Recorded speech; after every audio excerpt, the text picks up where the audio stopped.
విక్కీ ఇంటి లోపలికైతే వస్తూ ఉంటాడు. ఇంతలో పాప ఏడుపు వినిపిస్తూ ఉంటుంది. "ఏంటి బాబాయ్ పాప అలా ఏడుస్తుంది? ఎందుకు అంతలా ఏడుస్తుంది?" అని చెప్పేసి అయితే అడుగుతూ ఉంటాడు.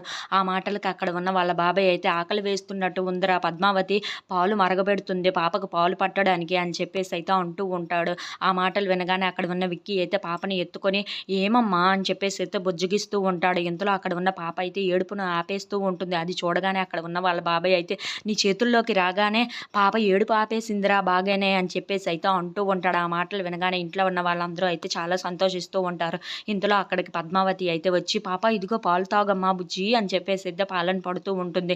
ఇంతలో అక్కడికి అను వచ్చి ఆ పాల బాటిల్ అయితే కిందకి విసిరేస్తూ ఉంటుంది. అది చూడగానే అక్కడ ఉన్న విక్కీ, పద్మావతి వాళ్ళు అయితే ఒక్కసారిగా షాక్ అయిపోతూ ఉంటారు. ఇంతలో అక్కడ ఉన్న అను అయితే "మా పాప బాగోగులు మేము చూసుకోగలము, మీరెవరూ అవసరం లేదు" అని చెప్పేసి అయితే అంటూ ఉంటుంది. ఆ మాటలు వినగానే అక్కడ ఉన్న విక్కీ, పద్మావతి ఇంట్లో ఉన్న వాళ్ళందరూ అయితే ఒక్కసారిగా షాక్ అయిపోతూ ఉంటారు.